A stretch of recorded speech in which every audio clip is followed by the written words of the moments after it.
This revolution is not going away. This is the Ron Paul Liberty Report with Ron Paul, Daniel McAdams, and Chris Rossini.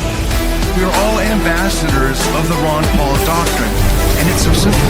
Just tell the truth. An idea whose time has come cannot be stopped by any army or any government.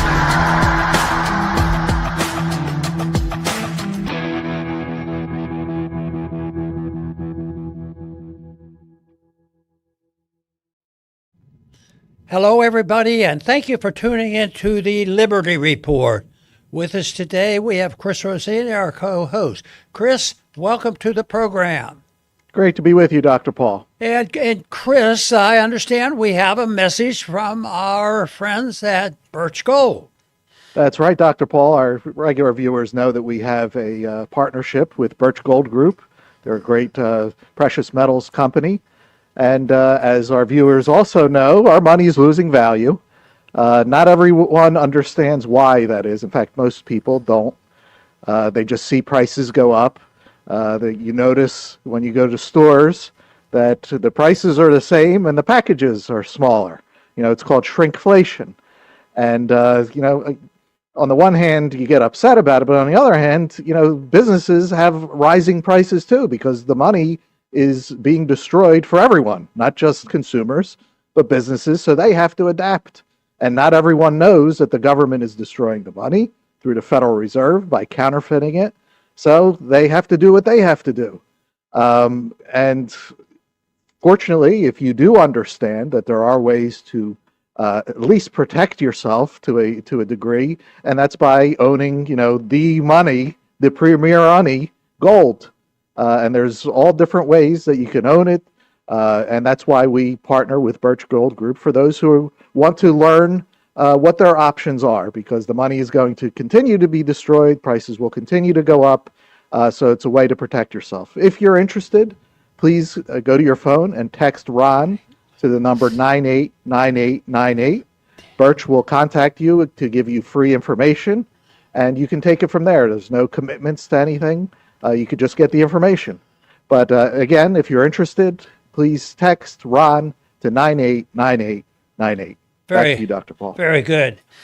The big talk now is the statistics showing that a lot of people are delinquent. There's a lot of debt out there. And they have statistics out about, if they lose one paycheck, they're in big trouble. But it doesn't seem to affect the markets that much. The markets seem to, brush some of these negative things off.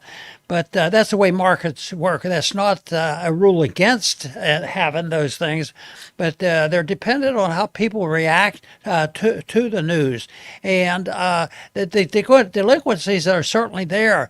And one might ask, well, the government's totally irresponsible. They spend all this money. They owe all this money. Are they delinquent? In a technical sense, no, they're not. They have a little gimmick. What they do is when they spend too much and they have debt, and when their pressure is made and the Congress isn't given permission, they figure out a way to pay the bills, at least with funny money. So there is a lot of delinquencies out there, but governments have this tool that instead of not paying, one time I made a suggestion that what we ought to do is just pay the bills as the income comes in. People have to do that. They can't do it. They have to wait till the money comes in, and then they start to pay the bill. Governments don't have to wait to do that. Matter of fact, no matter how bad things look, no matter whether the national debt is 20 or 30 or 40 trillion dollars, they still do the same thing. They have a bipartisanship that always seems to, at least give token, acceptance to the fact that, the money will be there. But and the main thing is what we've talked about here so much, because it is a form of delinquency, and what the government does, I consider outright fraud and immoral and unconstitutional. And that is, the fraudulent and the counterfeiting of money. the founders actually believed in the death penalty for people that did that. And but now it's sort of a way of life. I'm amazed at even how the companies go along with tiding things over. I saw an ad the other day that was selling some goods on television, and they say no payments for 2 years. But I think there's always a gimmick involved there. The one big gimmick is that somebody's going to suffer and somebody will benefit. So the government, when they go into debt, yes, the bills get paid with funny money, and some people benefit. The military-industrial complex, the foreign policy. Right now, they're working on bipartisanship in Washington to make sure that the Republicans and Democrats both support more money, because they've been borrowing money from one place and put it again in the other, and they're looking at moving troops around there. They haven't let up a bit on the foreign policy. They don't say, well, why don't we change our foreign policy and change our spending habits?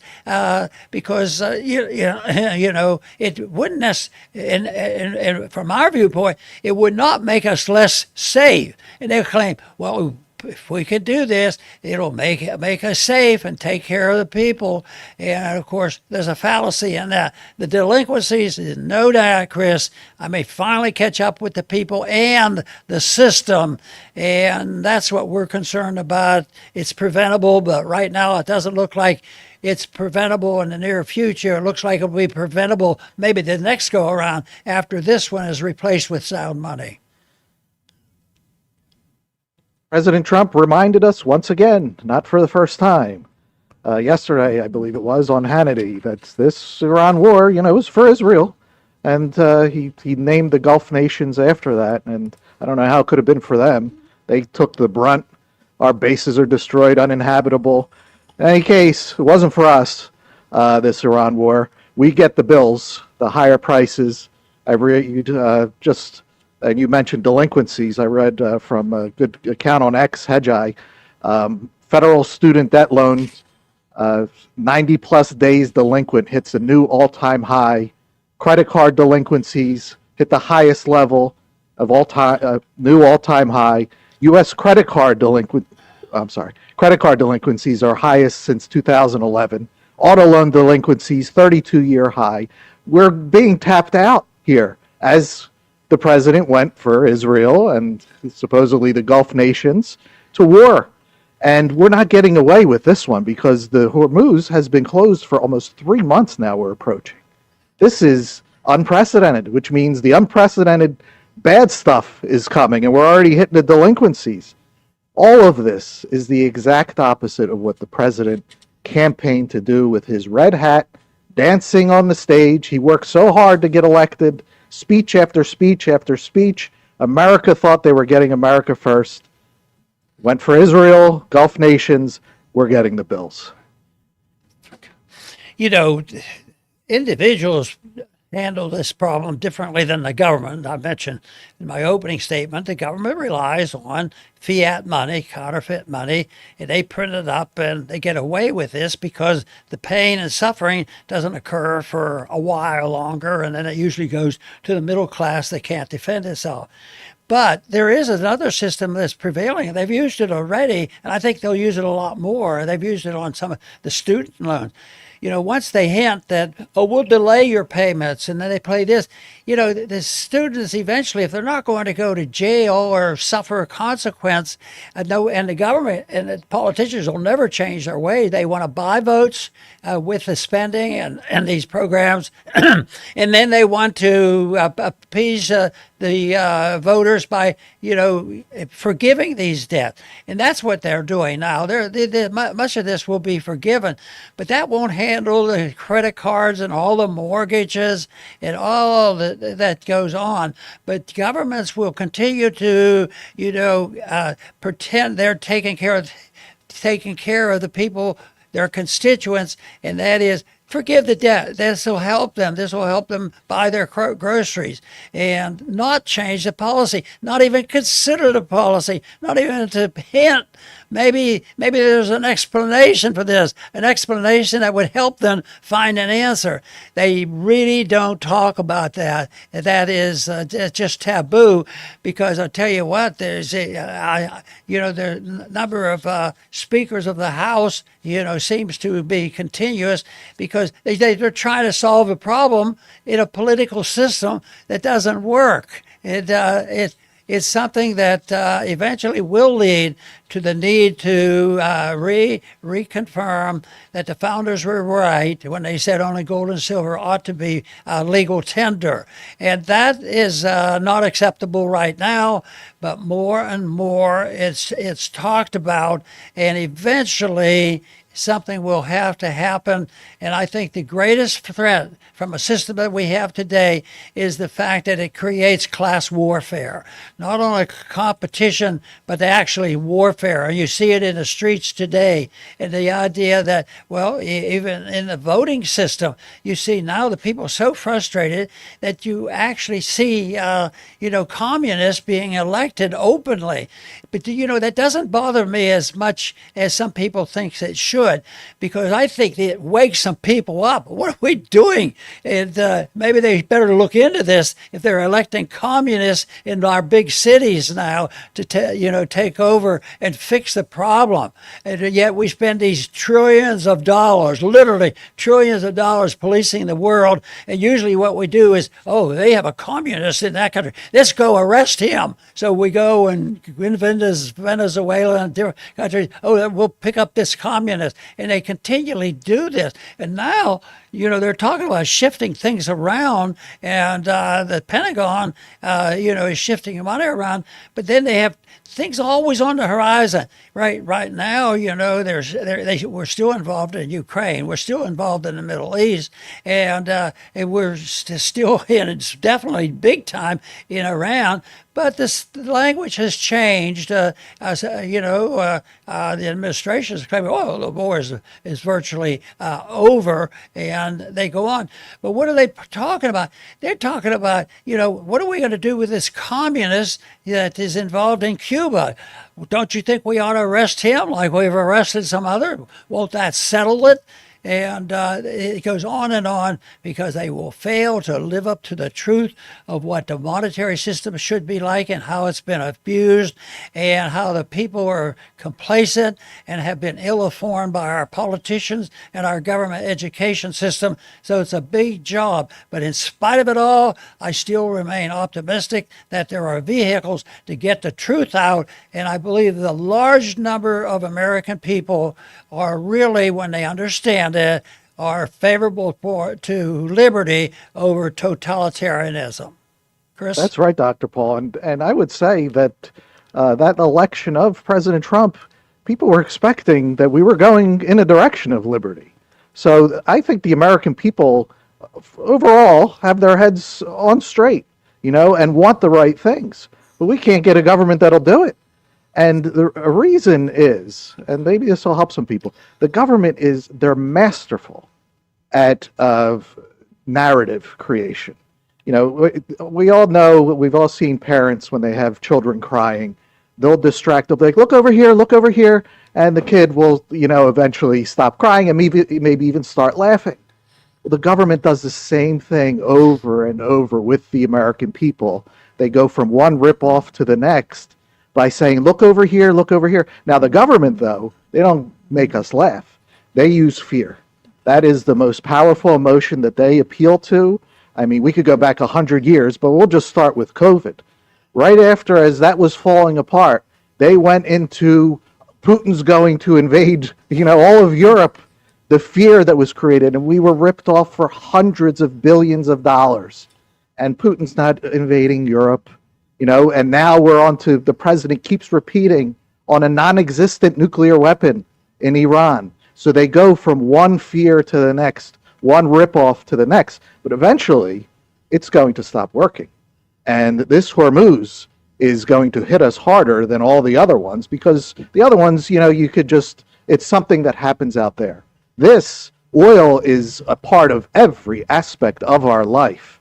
And, we're now 3 months with this being closed off, and we may hit the time where the American people aren't into, look over here anymore.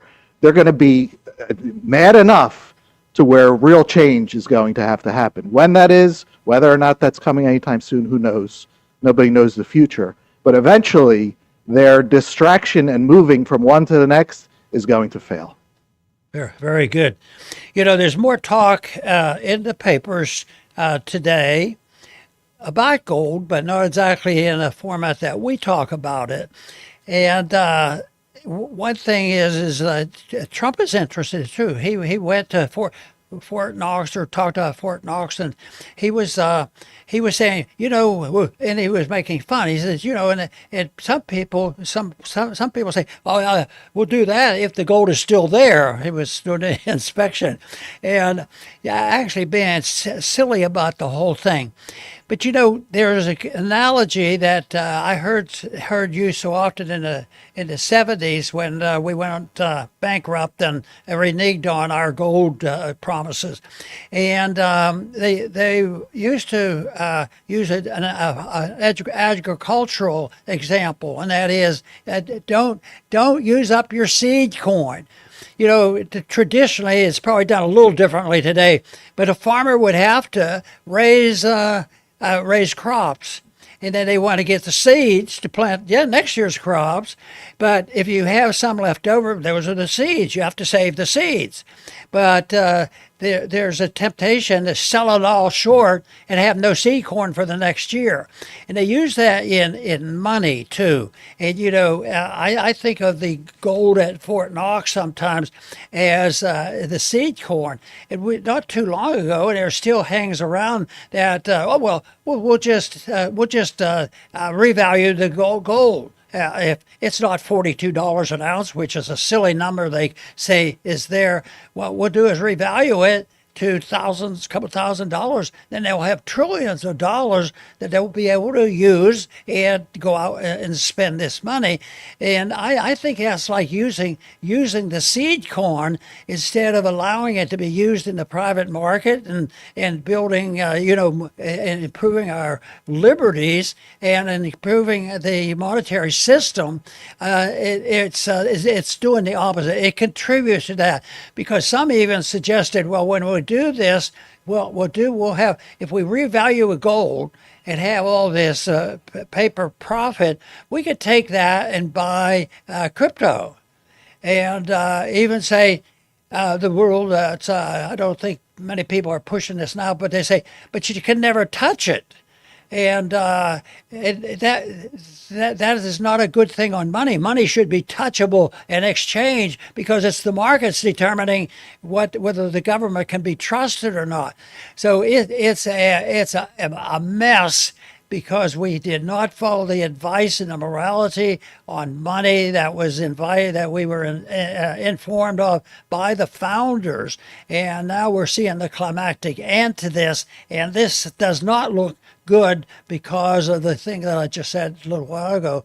The big danger is that violence can break out between the ones that seem to benefit. That's one thing that I think is allowing the politicians to even brag, I'm communist, I'm a socialist, and get elected, because the people have been conditioned to say, free enterprise and capitalism, free markets, that they're so bad, they hurt the poor people, which is a unadulterated lie, because it isn't that. It's interventionism, it's inflationism, it's corporatism, it's deficit financing, it's the abuse of the Constitution. All these things are the cause, and yet people keep saying, that we have to keep doing this, and we will, eventually be able to, work our way out of it. And yet that is causing anger, and there'll be a lot more anger, and that's some of the reason, though.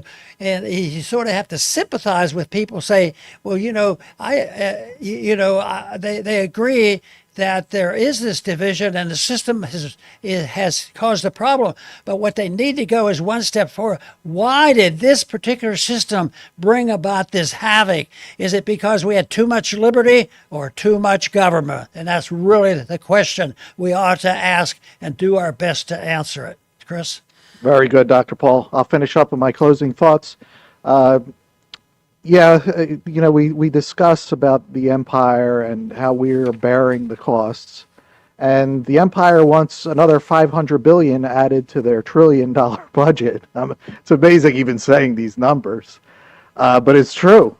So they fail constantly and they want raises constantly. It's the exact opposite of the real world that we have to live in. You want a raise, you better perform, They're the opposite. They fail and want more money. And they get it because they counterfeit it if they have to. Obviously, this cannot continue. If it were possible that this type of situation could continue, then all the empires of the past would still be in existence today, or at least some of them. There are none. Empires have a 100% failure rate. So the empire of America has to fail just like the others. And we're living through it. We can see it. We talk about it. We explain it. This is what it's like. Even yesterday, as the president was in China, President Xi even pointed out that we're a declining nation. We mentioned the Thucydides trap. And Trump, he tried to paper it over saying, no, he was talking about Biden. He didn't mention Biden's name. And it's not just Biden. It's not just Trump. It's all the presidents before them, too, for the last 100 years. They all did it to us and to themselves and are bringing this on. Now, fortunately, I think the American people want different. We just can't get it. We have zero control over our government. But, the more that we talk about this stuff, point out their lies and their deceptions and their failures, the better it'll be when this empire is finally done. And that's the hopeful part that we hang on to. Very good. There was an announcement just yesterday or the day before that the troops that were scheduled by the thousands of American troops, they were scheduled to go and participate in NATO in Poland. And all of a sudden, Hegseth, canceled that, and it's not going to follow through. Exactly where those troops are standing this minute, I don't know, but they changed policy. But there was no discussion really. There was no talk about what was happening in the Congress, and that's not unusual because they're not exactly open to what is happening. But the question is why are they doing this? Because they're not giving up. It's not a move in our direction. Say, oh, well, they probably think that's a silly thing to do, sending all those troops to Poland. And we're not at war with Poland, or we're not going to. Oh, we're going to join Poland in fighting somebody. But no, it's just totally unnecessary. But the big argument is that the Iran war is just sapping all our strength. We're moving troops around. You still hear talks that are very dangerous talks and innuendos about what we might do in China and with China and Taiwan as well as in Cuba. They talked about arresting the leaders in Cuba and putting them in American prison. Well, I tell you what, that doesn't make any sense. And because they're shifting troops around, it's not a plan to go in a direction, because the Republicans and the Democrats now are gearing up and really putting pressure on the remaining minority, conservative, fiscally involved people who want to cut back. They're getting together and put pressure. And this was predictable from the very beginning, that they have to have another bill passed because we've been shifted funds around there, and we used up all this money for training and all this, so we need to do it. So it's desperate, we have to do it, and the